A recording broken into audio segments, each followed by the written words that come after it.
तो हेलो दोस्तों, welcome to ICM channel. आज हम लोग यहाँ पे डिस्कस करने वाले हैं 3 स्टॉक के बारे में। पहला यहाँ पे होगा एचएएल, जो सेकंड है वो यहाँ पे है आईएक्स और थर्ड है आपका आरवीएनएल। यहाँ पर एक आपको ऑर्डर के संबंधित आपको न्यूज़ आते हुए दिखाई दे रहा है, तो हम लोग यहाँ पे तीनों के बारे में डिस्कस करेंगे। लेकिन पहले हम लोग यहाँ पे जानेंगे एचएएल के बारे में। देखो, सबसे पहले आप एक चीज़ यहाँ पे जान लो कि इनका जो बिजनेस है उसमें कोई भी खराबी नहीं है। और जानते हो कि यहाँ पे लगातार आपको ऑर्डर का ही न्यूज़ यहाँ पे ही दिखाई दे रहा है आपको रिपोर्ट के अनुसार कि हाँ, यहाँ पे 150 आपको जो प्रचंड हेलीकॉप्टर का ऑर्डर, मतलब ऑलमोस्ट यहाँ पे जो है 1.5 लाख करोड़ का ऑर्डर, तो ऐसा यहाँ पे ऑर्डर आपको हमेशा आते हुए दिखाई देगा फिलहाल। अभी क्यों? क्योंकि देखो, डिफेंस अभी अपना उतना भी गेन नहीं हुआ है और सरकार बहुत ज़्यादा इसमें फोकस कर रही है। कैपेक्स ही प्लान यहाँ पे होते हुए दिखाई दे रहा है आपको, और इसलिए बहुत सारे आपको जो एक्सपर्ट का यहाँ पे आपको मैसगांव प्लस आपको एचएएल प्लस और भी जो डिफेंस की जो कंपनी है उसमें लगातार वो यहाँ पे फोकस ही आपको दे रहे हैं। बस आप लोग को ये समझना है कि आप लोग यहाँ पे शॉर्ट टर्म के लिए जा रहे हो या फिर लॉन्ग टर्म के लिए जा रहे हो। देखो, मैं आपको बता दूं कि लॉन्ग टर्म के लिए जा रहे हो, प्राइस कुछ भी महंगा नहीं है, ठीक है।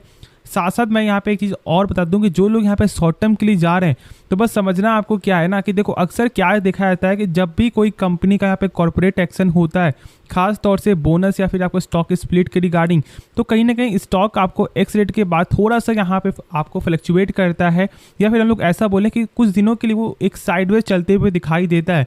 तो जब तक यहाँ पर आपको ब्रेकआउट ना हो एक अच्छे लेवल का, तब तक हम लोग यहाँ पे वेट करके चलेंगे, ऐसा जहाँ तक आपको मेरा मानना है। इसलिए क्योंकि देखो, मैंने बहुत सारे और भी कंपनी को देखा है जो कंपनी का सेम एक्शन ऐसे ही देखने को मिला है, और कहीं ना कहीं वो धीरे धीरे थोड़ा सा करेक्ट आपको होता है। तो यदि करेक्ट होता है ना, तो ये बेस्ट आपको बाइंग अपॉर्चुनिटी आपको हो जाएगा फॉर द शॉर्ट टर्म के लिए भी और फॉर द लॉन्ग टर्म के लिए। लेकिन ऐसे लॉन्ग टर्म के लिए आप अभी भी इसके बारे में सोच सकते हो। अब ऐसा क्यों? देखो, इसका पेग रेशियो जो यहाँ पर अभी आपको यही बता रहा है कि अभी भी स्टॉक का प्राइस यहाँ पे सस्ता ही है।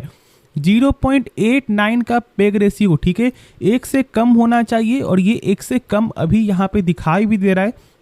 और ऐसे बाकी मैंने सारा कुछ बताया हुआ है कि कंपनी का फंडामेंटल आपको तो यहाँ पे one of the best fundamental में से एक है इस कंपनी का, ठीक है, डिफेंस के रिगार्डिंग से। और साथ साथ यदि हम लोग इसका कुछ और भी देखेंगे ना, जैसे कि आपको शेयर होल्डिंग पैटर्न, तो यहाँ पे एफआईएस आपको लगातार बाई करते हुए दिखाई दे रही। जब यहाँ पे सरकार ने अपना जब स्टेक सेल किया था आपको, उसमें भी यहाँ पे एफआईएस ने एक अच्छा जो है गेन किया। और उसके बाद देखो, डोमेस्टिक का भी स्टेक यहाँ पे 10% का है। लेकिन यहाँ पे देखो भाई, पब्लिक का स्टेक जो स्टॉक का जब प्राइस गेन हुआ था उस समय वो यहाँ पे बाई कर रही थी, लेकिन जब यहाँ पे 17% का जब स्टेक था वो घटकर आपको 4% तक आपको आ चुका। तो आप सोच सकते हो कि लोग कितना जल्दी यहाँ पे प्रॉफिट बुकिंग कर लेते हैं। और मैं बार बार बताता हूँ कि यदि आपने सही टाइम में स्टॉक को बाय किया है ना, तो फिर आपके लिए एक बेस्ट अपॉर्चुनिटी हो जाता है कि आप लॉन्ग टर्म के लिए इसे होल्ड करके चलो, और इससे आप लोग का एक हौसला भी जो गेन होते हुए दिखाई देगा। और बहुत से लोग यहाँ पे अभी होंगे जो यहाँ पे होल्ड करके अभी तक चल रहे होंगे, तो ज़रूर से आप इसके बारे में सोचो। डिफेंस कहीं ना कहीं ये आपको लॉन्ग टर्म से ही आप रिलेट कर रहा है, जो फ़ायदा आप लोगों को पहुंचाएगा, ठीक है, मेरे साथ जो मुझे ऐसा यहाँ पे लगता है। अब चलो यहाँ पे हम लोग नेक्स्ट स्टॉक के बारे में डिस्कस करते हैं। तो देखो, यहाँ पे नेक्स्ट स्टॉक है आईईएक्स। आज यहाँ पे 2.5% से ज़्यादा का गिरावट दिखाई दे रहा है, लेकिन अभी तक मुझे ऐसा कुछ भी न्यूज़ तो यहाँ पे दिखाई नहीं दे रहा है। लेकिन मैं आपको बता दूं कि देखो भाई, मैंने शेयर किया हुआ कि फिलहाल अभी यहाँ पे ना आपको बाई करना है ना ही यहाँ पे आपको सेल करना है, बस आपको यहाँ पे होल्ड करके चलना है। और for the short term range के लिए भी अभी बस आपको यहाँ पे होल्ड ही रखना चाहिए, बाई आपको नहीं करना है, ठीक है। क्योंकि देखो, जब तक यहाँ पे आपको जो कंफर्म न्यूज़ नहीं आता है, तब तक फिलहाल स्टॉक इसी तरह से साइडवेज ही चलते हुए दिखाई देगा। कभी आपको ऊपर जाएगा तो कभी यहाँ पे नीचे। लेकिन अब जान रहे हो कि अब फिलहाल अभी 120 से लेकर 135 के रेंज में ही स्टॉक यहाँ पे घूमते हुए दिखाई दे रहा है, ठीक है। तो इस बात को आप लोग सही से समझ लो, बाकी आगे आपकी मर्जी है। और मैंने आज से मना नहीं किया, आप मेरा जो है हर वीडियो एक बार देख लेना। जब इसका प्राइस आपको 180 भी था, मैंने उसे मना किया था। जब इसका प्राइस 150 था, उसे भी मैंने मना किया था, ठीक है। तो इस बात को सही से समझकर ही फैसला आप लोगों को लेना चाहिए था। लेकिन कोई दिक्कत वाली बात नहीं, क्योंकि अभी कुछ भी डिसीजन यहाँ पे कंफर्म आते हुए दिखाई नहीं दे रहा है, तो वेट ही करना सबसे अच्छा उपाय अभी होगा। अब देखो, जो यहाँ पे लास्ट स्टॉक है वो यहाँ पे है आरवीएनएल। आज यहाँ पे आपको जो आधे % का जो यहाँ पे कमजोरी दिखाई दे रहा है कि कुछ स्टार्टिंग में कुछ यहाँ पे फ्लक्चुएट यहाँ पे होते हुए दिखाई दे रहा था, जब यहाँ पे हम लोग आपको चार्ट को देखेंगे, जब चार्ट को समझेंगे। लेकिन यहाँ पर एक न्यूज़ भी आते हुए दिखाई दे रहा है जो यहाँ पे है ऑर्डर के संबंधित। यहाँ पे 444 करोड़ का ऑर्डर, मतलब फिर से यहाँ पे आरबीएनएल ने आपको लोवेस्ट बीडर यहाँ पे आपको दिया है।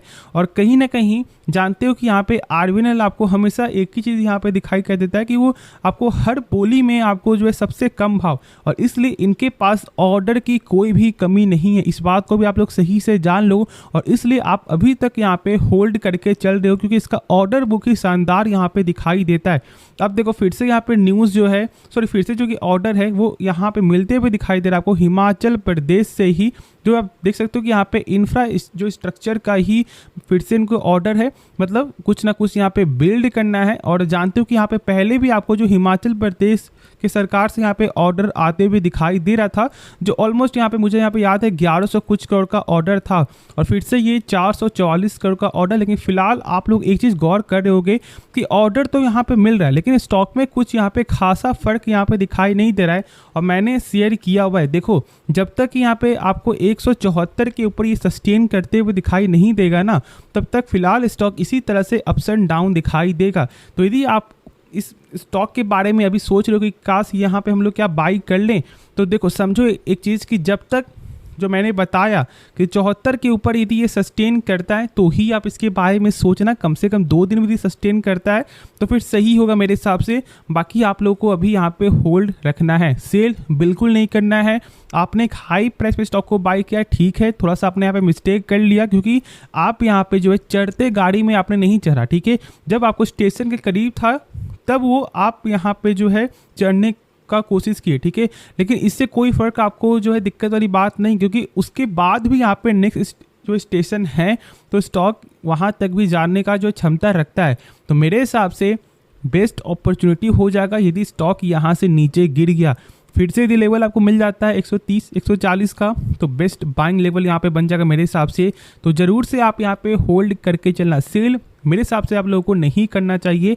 बाकी आगे आपकी मर्जी है, खुद से एक बार इसके बारे में सोचना, उसके बाद ही कोई आपको डिसीजन यहाँ पे लेना चाहिए। तो होप आपको ये वीडियो पसंद आया होगा, तो आप इस चैनल को ज़रूर से सब्सक्राइब कर सकते हो और इस वीडियो को भी लाइक कर देना। तो मिलते हैं नेक्स्ट वीडियो में, तो तब तक के लिए धन्यवाद।